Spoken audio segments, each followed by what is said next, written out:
সমগ্ৰ ৰাজ্যতে চলিছে এতিয়া শ্ৰী শ্ৰী কৃষ্ণৰ ৰাসলীলা মহোৎসৱ আয়োজনৰ ব্যাপক প্ৰস্তুতি পিছ পৰি থকা নাই ধুবুৰী জিলাৰ গোলকগঞ্জ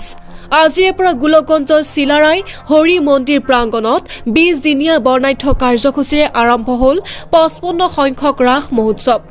আজি আৰম্ভণিতে বাৰীৰ ৰহণীয়া সাংস্কৃতিৰে গংগা জল অনাঅন 101 জন কোঁৱৰী ছোৱালীয়ে গংগাধৰ ঘাটৰ পৰা গংগাজল অনায়ন কৰি পূৰ্ণাংগ ঘট স্থাপন কৰে শ্ৰীকৃষ্ণৰ ৰাসলীলা উৎসৱত আজিৰ কাৰ্যসূচী মতে আছিল গংগাজল অনায়ন আৰু ভাগৱত শোভাযাত্ৰা বৃহত্তৰ গোলকগঞ্জ অঞ্চলটোৰ পৰা ৰাসলীলাৰ জল অনায়ন আৰু ভাগৱত শোভাযাত্ৰালৈ ওলাই আহিছে শিশুৰ পৰা ডেকা গাভৰু পুৰুষ মহিলালৈকে সকলো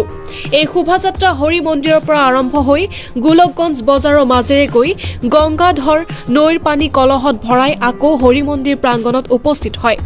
আজি এই শোভাযাত্ৰা মুকলি কৰে গোলকগঞ্জ পৌৰসভাৰ সভানেত্ৰী সাবিত্ৰী ৰায় আৰু উপস্থিত থাকে আৰু লগতে ৰাস মহোৎসৱৰ সভাপতি কামিনীকান্ত ৰায় আৰু সম্পাদক অমল ৰায় আৰু মানি গুণী ব্যক্তিসকলৰ লগতে বিভিন্ন প্ৰান্তৰ পৰা অহা ভক্তপ্ৰাণ ৰাইজ উল্লেখ্য যে শ্ৰীকৃষ্ণৰ মৎস্য অৱতাৰক 121টাকৈ মূৰ্তিৰে ভৰিছে ৰাসথলী এই হেতুকে আজি আমাৰ প্ৰথম দিনা কাৰ্যসূচীত আমি গংগাধৰ নৈৰ পাৰত গংগাজল আনয়নৰ কাৰ্যসূচী ইতিমধ্যে আমাৰ প্ৰস্তুত চলি আছে আৰু লগতে আমাৰ এই ৰাস উৎসৱখন 20 দিনীয়াভাৱে আমি মঞ্চস্থ কৰিছোঁ সেই উপলক্ষে আমাৰ বিভিন্ন অনুষ্ঠান ভাগৱত কীৰ্তন সাংস্কৃতিক বহুত ধৰণৰ আমাৰ কাৰ্যসূচী আছে সেই হেতুকে মই চিলাৰাই হৰি মন্দিৰ নিৰ্মাণ কমিটিৰ সম্পাদক হিচাপে মই গোলকগঞ্জবাসী ৰাইজ তথা ধুবুৰীবাসী ৰাইজ অসমবাসী ৰাইজক আহ্বান জনাইছোঁ আপোনালোকে আমাৰ এই গোলকগঞ্জ চিলাৰাই হৰি মন্দিৰৰ একমাত্ৰ ঐতিহাসিক ৰাজ উদযাপনখনত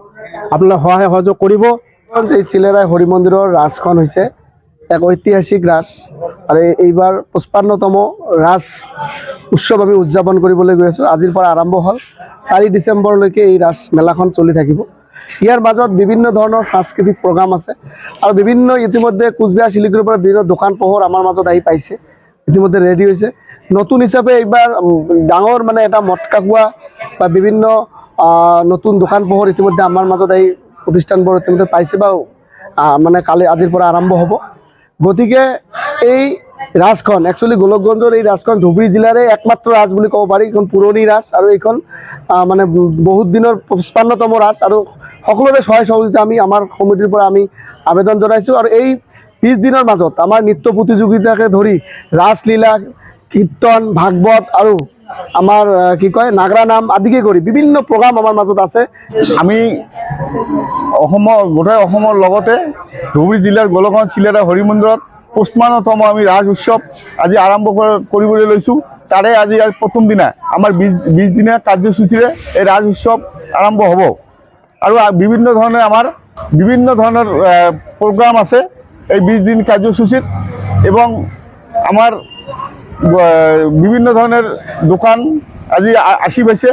আৰু বিভিন্ন ধৰণৰ প্ৰস্তুতি চলি আছে গতিকে মই গোটেই অসমবাসীকে আহ্বান জনাওঁ যাতে আমাৰ এই শ্ৰীকৃষ্ণৰ যে ৰাসনীতি কৰছে এই ৰাজনীতি যাতে সুন্দৰভাবে উপভোগ কৰে তাৰ জন্য মই গোটাই গোলকগঞ্জবাসী এবং অসমবাসীক মই অনুৰোধ জানালো ধুবুৰীৰ পৰা তাপস চৰকাৰৰ ৰিপৰ্ট সুহানা লাইভ।